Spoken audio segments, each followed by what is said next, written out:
Politics में तो उतार चढ़ाव और हर प्रकार का समय एडजस्टमेंट टाइम मैनेजमेंट करके हम आगे बढ़ते हैं। ऐसा सोचा नहीं था कि कुछ लोग मुंह पे बोल देते हैं तो कहते हैं ऐसा सोचा नहीं था कि कभी इस पोस्ट पे आएंगे। भगवान ने मतलब ऐसा कुछ कर दिया कि चमत्कार ही जैसे, बिल्कुल इसको हम अनबिलीवेबल फैक्ट है। नमस्कार, मैं हूं सत्येंद्र शर्मा। आप देख रहे हैं पंजाब केसरी.com। दिल्ली चुनाव संपन्न हो चुके हैं, परिणाम भी आ चुके हैं। 27 साल बाद राजधानी में कमल खिला है। इसके साथ ही अब दिल्ली को नया मुख्यमंत्री चेहरा भी मिल चुका है। लंबे समय से चल रहे दिल्ली में सीएम चेहरे का सस्पेंस आखिरकार खत्म हो गया। कल बीजेपी विधायक दल की बैठक में दिल्ली के मुख्यमंत्री के तौर पर रेखा गुप्ता को चुना गया।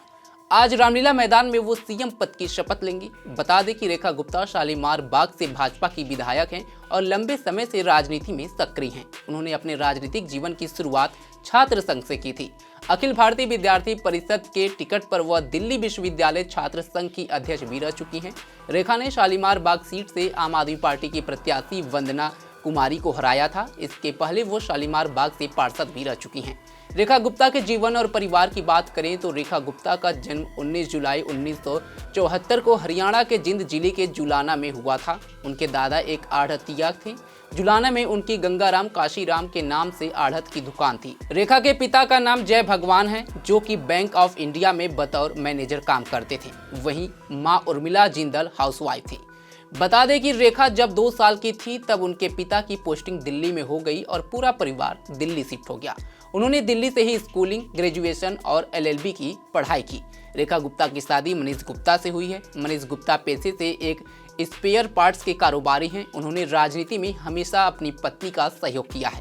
शादी के बाद भी रेखा राजनीति जीवन से दूर नहीं रह पाई और साल 2007 में उन्हें पीतमपुरा से पार्षद चुन लिया गया। साल 2025 में जब विधानसभा चुनाव हुए तो दूसरी बार रेखा गुप्ता को दिल्ली की शालीमार बाग सीट से विधायक चुना गया। बता दें कि रेखा गुप्ता की शादी मनीष गुप्ता से 28 जून 1998 को हुई थी। उनके 2 बेटे हैं, जिनमें से बेटे का नाम निकुंज गुप्ता है और बेटी का नाम हर्षिता गुप्ता है। उनके बेटे निकुंज अभी पढ़ाई कर रहे हैं और हर्षिता अपने पिता की ही तरह बिजनेस में रुचि रखती हैं। पत्नी को मुख्यमंत्री के रूप में देखने पर रेखा गुप्ता के पति ने क्या कहा, उसे सुने। पॉलिटिक्स में तो उतार चढ़ाव और हर प्रकार का समय एडजस्टमेंट टाइम मैनेजमेंट करके हम आगे बढ़ते हैं। ऐसा सोचा नहीं था कि कुछ लोग मुंह पे बोल देते हैं तो कहते हैं ऐसा सोचा नहीं था कि कभी इस पोस्ट पे आएंगे। भगवान ने मतलब ऐसा कुछ कर दिया कि चमत्कार ही जैसे, बिल्कुल इसको हम अनबिलीवेबल फैक्ट है। तो कब आता दिन आता या नहीं आता कभी सोचा ही नहीं था, कहने का मतलब है। यहाँ तक तो सोचते थे कि राजनीति में जितना आगे बढ़े, जब इस फील्ड में है तो जितना आगे बढ़े उतना अच्छा है, लेकिन सीधा पार्टी हमें टॉप पे ही बैठा देगी और इतना भरोसा करेगी रेखा जी पे, तो ये हमारे लिए बहुत ही सम्मान की बात है। कल किस समय इस बारे में आपको पता चला? हाँ, सबको एक साथ पता लगा शाम को मीडिया से।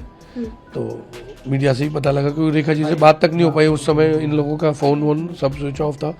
तो विधायक दल की बैठक थी तो टीवी में ही आया तो पता। तो जो शेड्यूल रहता था वो किस तरह से मैनेज कर पाती थी सारी चीज़ों को? परिवार भी है, साथ में राजनीति, दोनों को संभालना कितना? नहीं, टाइमिंग तो काफ़ी समय से हमें ये आइडिया शेड्यूल हो गया था कि भाई हम राजनीति करते हैं तो इस तरीके से सुबह लेडीज़ होने के नाते ये सुबह 9-10 बजे तक घर पे होती हैं। तो 10 बजे तक जब तक तैयार होती है, नाश्ता कर रही होती है, तब तक साथ साथ में पब्लिक डीलिंग कर लेती है। इस तरह से इनका सुबह सुबह का शेड्यूल रहता है। और उसके बाद में हम ये दोपहर भर के जो कार्यक्रम अपने प्रदेश के जो बीच में राउंड लगाने ब्लॉक्स के अंदर वो रहते हैं। शाम को रस्म पकड़ियों में इधर उधर 3-4 बजे के ऐसे कार्यक्रम होते हैं। उसके बाद भजन संध्या और शादियाँ रात को। तो इस तरह से टाइम मैनेजमेंट तो रेखा जी ही ये सब करती हैं। मैं तो सिर्फ जो है घर पर ही उनका असिस्टेंस करता हूँ।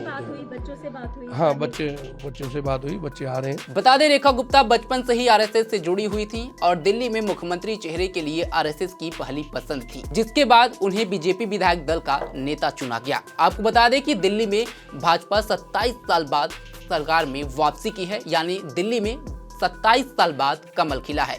और वहीं अगर महिला मुख्यमंत्री की बात की जाए तो रेखा गुप्ता दिल्ली में भाजपा की दूसरी महिला मुख्यमंत्री की प्रतिनिधित्व करेंगी। इसके पहले 1998 में सुषमा स्वराज दिल्ली की मुख्यमंत्री रह चुकी हैं और रेखा गुप्ता बीजेपी से दूसरी महिला मुख्यमंत्री के तौर पर अब दिल्ली की कमान संभालेंगी। आज 12 बजे उनका शपथ ग्रहण समारोह होगा।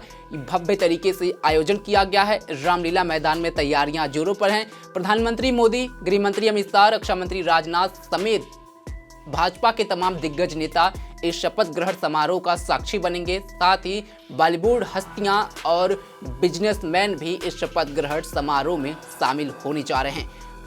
अब देखना होगा कि दिल्ली की जनता के लिए रेखा गुप्ता क्या कुछ करेंगी। क्या बीजेपी की तरफ से जो वादे किए गए हैं रेखा गुप्ता उन वादों को पूरा कर पाएंगी? क्या यमुना की सफाई रेखा गुप्ता के लिए यहाँ पर चैलेंज बन के सामने आएगा? अब ये बड़ी बात है। फिलहाल आज वो अपने कैबिनेट के साथ शपथ लेने वाली हैं। रेखा गुप्ता के साथ 6 कैबिनेट मंत्री आज रामलीला मैदान में शपथ लेंगे। देश दुनिया की ऐसी तमाम खबरों के लिए जुड़े रहे हमारे साथ और देखते रहें पंजाब केसरी.com। धन्यवाद।